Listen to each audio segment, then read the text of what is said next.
Assalamualaikum warahmatullahi wabarakatuh. Saya Lailatun Nabila Rahmi. Di sini saya akan menjelaskan metode belajar bahasa tradisional.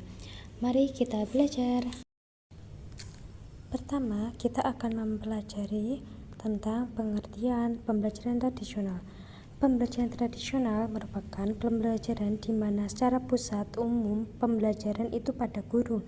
Jadi di sini guru berperan sebagai pengajar dan pendidik dan cenderung aktif di mana siswa hanyalah sebagai objek dari pendidikan tersebut.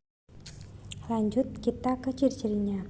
Ciri-cirinya, pertama, guru hanya cenderung menyampaikan informasi yang bersifat fakta dan kurang memberikan permasalahan dalam proses pembelajarannya. Yang kedua, interaksi yang terjadi antara guru dengan siswa lebih bersifat satu arah atau hanya dari guru kepada siswa. Yang ketiga, dalam proses pembelajaran guru sering memberikan indoktrinasi kepada siswa dan juga kurang memberikan kesempatan siswa berpikir kritis dan kreatif. Kemudian yang keempat, materi pembelajaran yang disampaikan lebih cenderung bersifat kognitif atau pengetahuan saja dan kurang memberikan materi yang bersifat efektif dan psikomotorik. Yang kelima, strategi, metode, dan teknik pembelajaran yang digunakan guru cenderung bersifat tunggal dan monoton. Yang keenam, penilaian lebih banyak menggunakan teknik tes, baik tertulis maupun lisan, kurang menggunakan tes perbuatan atau perilaku yang nyata.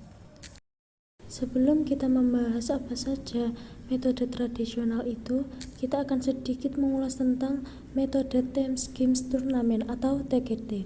Apa itu? TGT adalah salah satu metode pembelajaran kooperatif yang dikembangkan oleh David DeVries dan Kate Edwards. Model ini dirancang untuk meningkatkan keterlibatan siswa dalam proses pembelajaran melalui kombinasi kerjasama tim, permainan, dan kompetensi berbasis turnamen.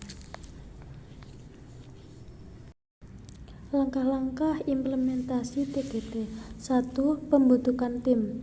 Ini langkah awalnya yang bertujuan agar setiap anggota tim saling melengkapi serta meningkatkan kemungkinan kolaborasi yang efektif selama proses pembelajaran. Dan yang kedua, penyampaian materi. Penyampaian materi ini dilakukan melalui metode yang bervariasi dengan tujuan memastikan bahwa semua siswa memiliki pemahaman yang sama terhadap materi sehingga mereka siap untuk terlibat dalam aktivitas yang lebih interaktif. Dan yang ketiga, permainan tim. Permainan tim ini dirancang oleh guru untuk siswa itu bisa berkolaborasi dan berinteraksi dengan anggota timnya dan mendorong siswa itu bisa berbicara dengan baik, berpikir kritis, dan berinteraksi dengan cara yang sangat menyenangkan, tidak monoton seperti itu. Dan yang keempat, turnamen. Turnamen ini menciptakan suasana kooperatif yang sehat di mana setiap siswa termotivasi untuk memberikan kontribusi maksimal bagi kesuksesan timnya tersebut. Dan tahap terakhir dari TGT adalah evaluasi dan refleksi. Ini sangat dibutuhkan untuk memastikan bahwa proses pembelajaran berkelanjutan dan siswa memperoleh manfaat dari evaluasi reflektif yang mendalam. Apakah ini efektif atau tidak digunakan siswa?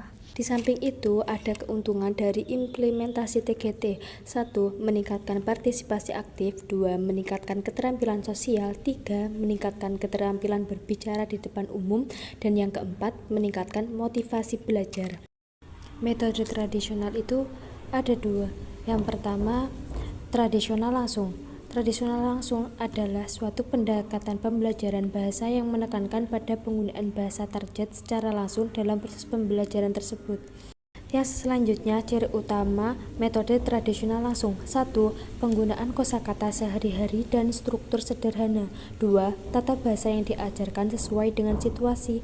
3. Penggunaan objek-objek baru dalam pengajaran yang sama agar timbul penggunaan bahasa yang baik. Keempat, pengajaran kosakata dan tata bahasa secara lisan. Yang kelima, tata bahasa digambarkan lewat penampilan visual. Yang keenam, mendengarkan dan menirukan dengan leluasa sampai bentuk-bentuk bahasa dan kosakata muncul dengan baik. Yang ketujuh, kegiatan ini paling banyak dilakukan di dalam kelas. Yang kedelapan, beberapa minggu pada awalnya difokuskan pada ujaran dan pengucapan. Yang kesembilan, semua materi pembelajaran bacaan disajikan secara lisan. Adapun metode tradisional langsung itu mempunyai kelebihan. 1. Efisien. Ini cocok untuk penyampaian materi yang hanya membutuhkan waktu yang relatif singkat. Yang kedua, terstruktur. Para siswa mudah memahami materi karena sudah terstruktur dengan baik. Dan yang ketiga, terarah. Tujuan dari pembelajaran tentu sudah jelas dari awalnya. Kekurangannya, kurang fleksibel, kurang menyesuaikan gaya belajar yang berbeda. Kedua, kurang interaktif. Siswa kurang terlibat aktif dalam pembelajaran. Maksudnya itu siswa itu terlalu pasif dalam proses pembelajaran tradisional ini. Dan yang ketiga, kurang memotivasi. Siswa merasa bosan karena di sini siswa tidak terlalu aktif karena pusat pembelajaran di sini adalah guru. Tahap-tahap pembelajaran tradisional langsung. 1. Penyampaian tujuan. Kedua, penyajian materi. Ketiga, pemberian contoh. Keempat, latihan terbimbing. Dan yang kelima, latihan mandiri. Dan terakhir, evaluasi. Dan teori ini tuh cocok digunakan saat waktunya itu terbatas, saat mengerjakan keterampilan dasar yang harus cepat dikuasai, dan saat mengerjakan materi baru.